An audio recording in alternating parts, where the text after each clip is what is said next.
Good morning, lovelies. You've got Sammy here, and today I'm going to be showing you how to do the chain letter J. So another letter variation for another J month. I have made a start just by doing a chain of 25. Now I'm going to go into the third chain from the hook with a double crochet, and I'm going to double crochet all the way back to the beginning. So at the end of this row, including the chain 2 space that we just the chain 2 that we just left at the beginning there, which is serving as our first double crochet, we will have 24 double crochet. So I'll let you guys work them all the way across, and I'll meet you back here so we can go over row 2. This is a block where we build our square and then we add the J on afterward. So I'll see you all soon. Okay guys, I'm back. Got my 24 double crochet there. Looking sweet. That's better. Now I'm going to do row 2. So we chain 2, which counts as our first double crochet, turn. Now that's the first one, so we'll go into the second with a double crochet and double crochet all the way back to the beginning, where we'll do the same again.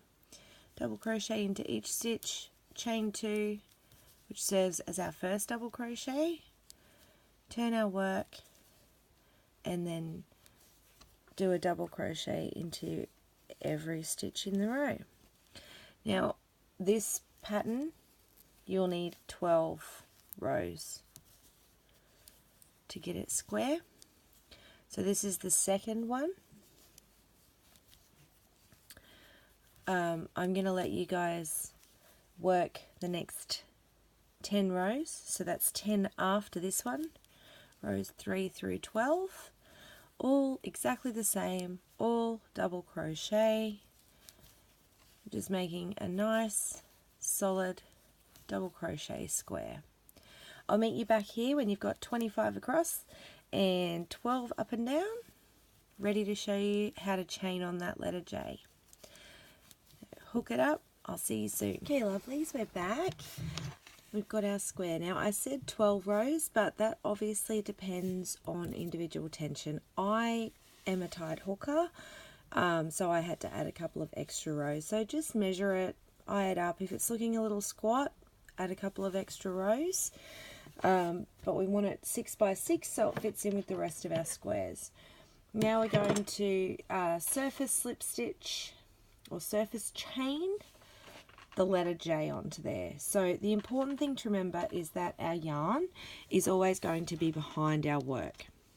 So figure out roughly where your starting point is, insert your hook, and then I've already made a slip stitch and I've put that on my hook.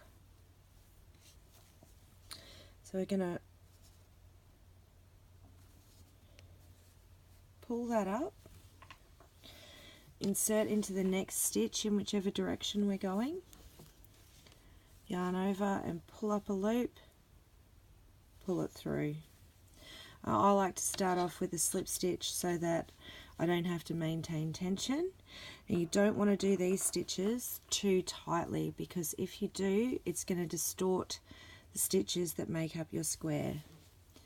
So you just continue working into the next stitch to make your desired shape.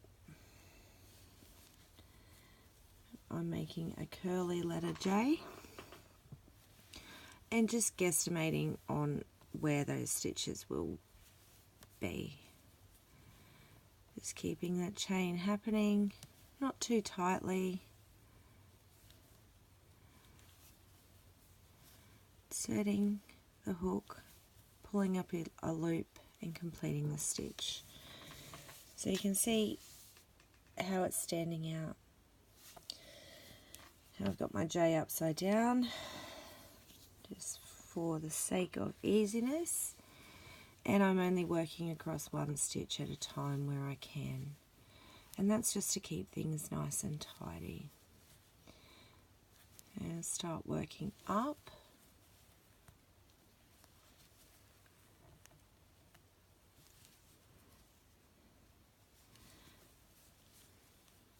And you keep a nice curve there.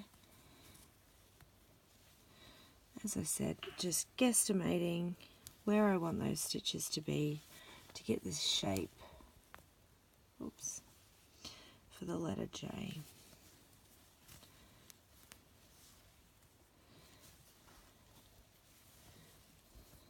Making sure we don't pull them too tight and distort our square.